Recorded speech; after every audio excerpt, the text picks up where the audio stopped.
Goeiedag graad 8, welkom by nog 'n Afrikaans les. Ek hoop dit gaan goed met elkeen van julle en dat julle almal nog veilig en gesond is. Graad 8, wat doen ons vandag? Ons gaan net merk.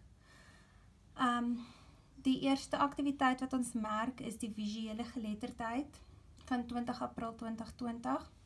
As julle gaan teruggaan na daardie aktiwiteit, sal julle sien dit was nie 'n aktiwiteit wat jy in jou handboek gekry het of iets nie. Dit was wat ek vir julle op die WhatsApp groep ook die prentjies en die goed gestuur het. En ek dink amper ek het dit op my videoles van daardie dag ook vir julle gewys. So dit is nie iets in julle handboek of iets nie. Weereens, sodra julle terug is by die skool, gaan ek vir julle die prentjies en goedjies gee dat julle dit net by daardie aktiwiteit kan plak. En dan die opsomming was van 28 April 2020. Dit was in julle handboek op bladsy 54 tot 56. So, dit is die twee aktiwiteite waarna ons gaan kyk vandag en wat ons gaan merk. So, as julle asseblief vir my julle skrifte kan uitkry met julle potlode, sodat ons dan hierdie aktiwiteite asseblief kan merk. Goed. So, die visuele geletterdheid was daar drie visuele geletterdheid tekste wat ek vir julle gegee het. Die eerste ene was die spotprent, teks E, die spotprent. En ek het nou nie die spotprent hier ingesit nie, maar ek het die vraag gegee en dan die antwoorde het ek in blou vir julle hier op die rekenaar gesit, sodat julle kan sien. So, asseblief kyk maar net, ons is dan eerste by teks E, die spotprent, en dit was dan 20 April se aktiwiteit gewees. So, as ons dan gaan kyk na vraag 1.1, het hulle vir ons gevra, dink jy die spotprent is humoristies of hartseer? Nou, net om vir julle 'n bietjie agtergrond te gee, dit was daardie spotprent van die juffrou en die seentjie, en toe die seentjie mos gesê, hy het mos sy punt teruggekry van sy taak wat hy ingegee het, wat 'n F was op sy taak, en toe sê hy, hoe kan dit nou wees? Hy het dan alles van die internet afgekry. So, dit was daardie spotprent gewees. So, dink jy die spotprent is humoristies of is dit hartseer? Gee 'n rede vir jou antwoord. So, hierdie spotprent is humoristies. Die feit dat die leerder kwaad is oor sy werk en noem dat hy die inligting op die internet gekry het, maak dit humoristies. Want hy dink, omdat hy alles van die internet afgehaal het, moet dit reg wees. Hy het net aangeneem, alles moet 100% korrek wees. En is dit nou nie die geval in sy aktiwiteit gewees nie. Dan vraag 1.2, wat beteken die letter F op Piet se taak? So dit beteken hy het nie die taak geslaag nie. Sy antwoorde was nie reg gewees nie, hy het nie goed genoeg in die taak gedoen dat hy eintlik die taak geslaag het nie. Dan nommer 1.3. Hoe bewys Piet se gesigsuitdrukking dat hy kwaad of ontevrede is? So eerstens, hulle vra vir ons hoe bewys sy gesigsuitdrukking. So ons moet gaan kyk na sy gesig. Wat van sy gesig wys vir ons hy's kwaad of hy's ontevrede? So eerstens, die wenkbraue wat so skuins getrek is. Dit was so skuins afgetrek en gewoonlik as daar sulke wenkbraue op 'n tekenprent of 'n spotprent of ietsie is, dan wys dit of dan dui dit aan dat die persoon kwaad is. En dan die feit dat sy mond oop is, het dit laat lyk asof hy skreeu op die juffrou. Want hy's nou kwaad. Goed. Dan vraag 1.4, waar dink jy vind hierdie situasie plaas tussen Piet en die juffrou? Waar vind dit nou plaas? Ons kan duidelik sien dat dit in die klaskamer is, met die bord wat in die agtergrond is, en die onderwyseres sit by haar lesenaar. Sy is by haar lesenaar. Mens kan sien daar's 'n tafel met al haar goedjies op haar tafel. Dan vraag 1.5. Wat impliseer Piet wanneer hy sê dat hy al die feite op die internet gekry het? Wat impliseer hy? So dit kom nou eintlik terug na een van die vorige vrae toe. Hy dink omrede hy dit op die internet gekry het, moet dit korrek wees en dit is nie altyd die geval nie. Dit beteken nie omdat jy dit van die internet afgekry het, dat dit 100% korrek is nie. So, en dit is wat hy gedink het. Hy het gedink, maar hy het alles net so van die internet afgehaal, hoe kan dit nou verkeerd wees? En dan die laaste vraagie 1.6, dink jy die internet is voordelig? Gee 'n rede vir jou antwoord. Nou, sal julle sien, by die eerste blou blokkie het ek daar gesê, eie antwoord met motivering. So jy gaan nou kyk, wat het jy by 1.6 geskryf, graad 8? As jou antwoord gepas is en jou motivering is gepas, dan kan jy hom regmaak.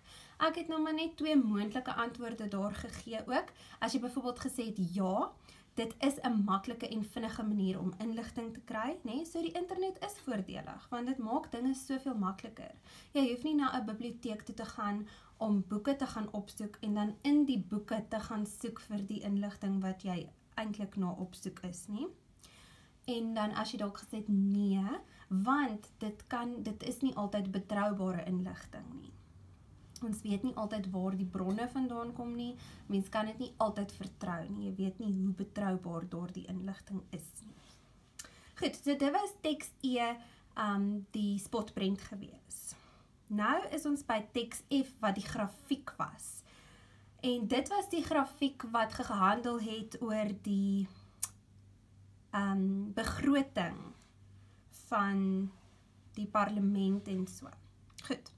So vraag 1.1 het daar gevra, word die woord koek konnotatief of denotatief gebruik? Gee 'n rede vir jou antwoord. Dit is dan denotatief, want dit verwys nie na 'n koek wat 'n mens kan eet nie. Dit is nou maar figuurlik gestel. Goed. Dan 1.2. Watter departement kry die minste geld? Dit is die provinsiale parlement. Nommer 1.3.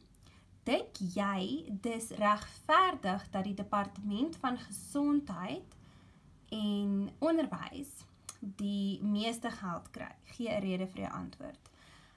Ja, want daardie departemente is albei baie belangrik. En ek meen, gesondheid van mense is baie belangrik. Dit is so. En dan ook die onderwys, want as daar nie onderwys is nie, dan kan kinders nie opgelei word nie en dan waartoe gaan hulle eendag met hulle lewe.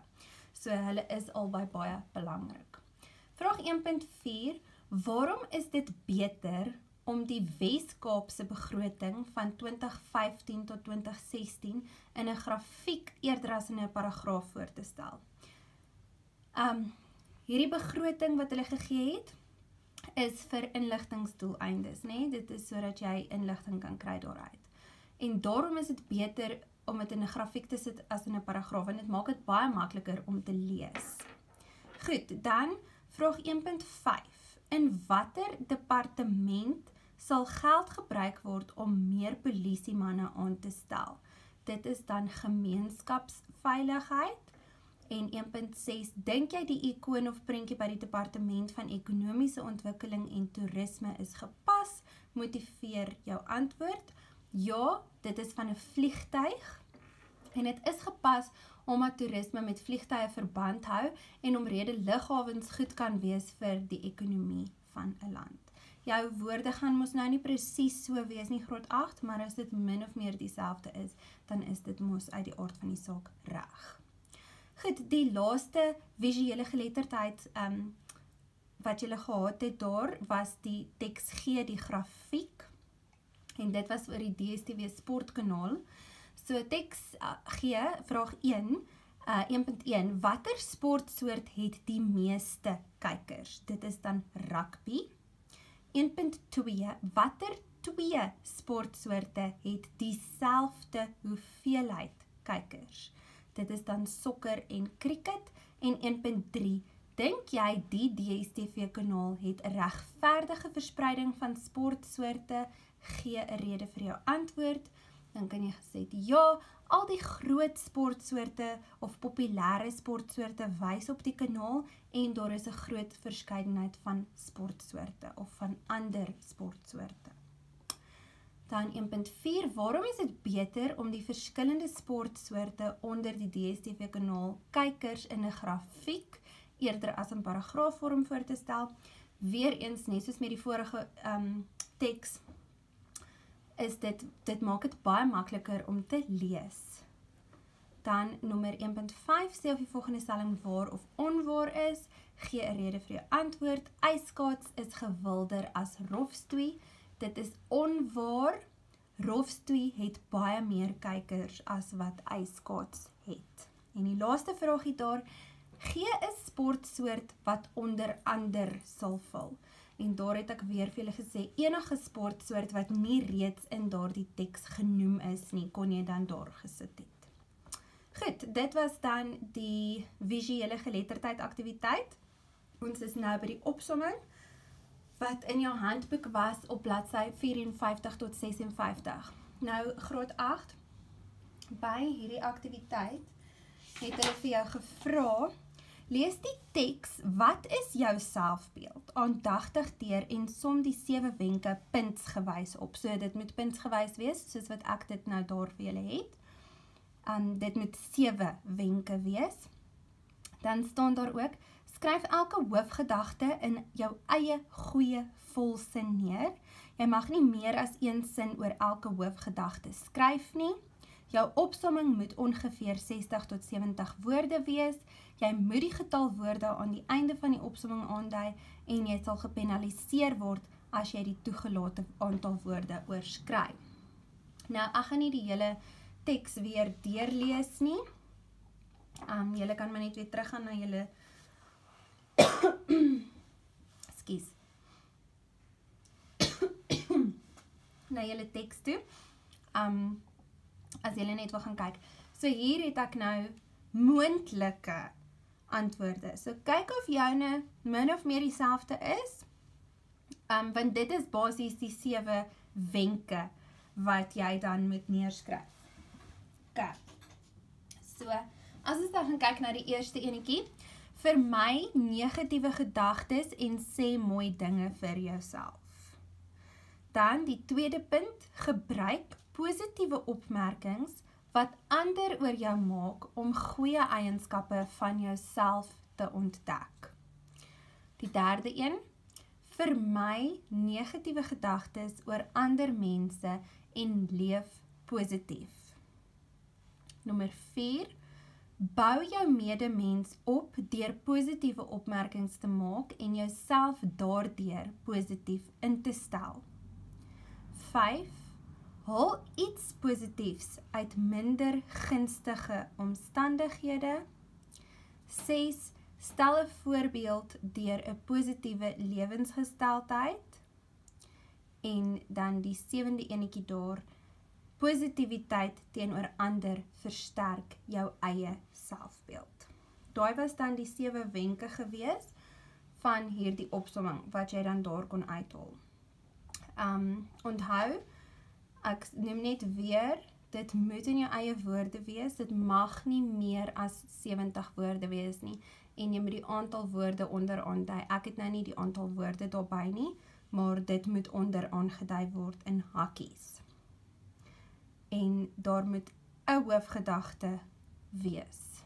Jy kan nie goed herhaal nie, né? Okay, en dan moet jy dit in jou eie volsin gaan skryf. Jy kan dit nie net so gaan oorskryf nie.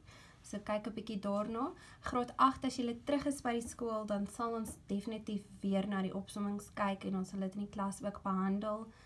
So as jy ook onseker is, maak vir jouself 'n notaatjie iewers, sodat as jy terug is, dan kan jy net vir jou onderwyser vra om dit net weer met jou deur te gaan of te verduidelik. Goed, dit is dan dit vir vandag. Geniet die res van julle dag verder.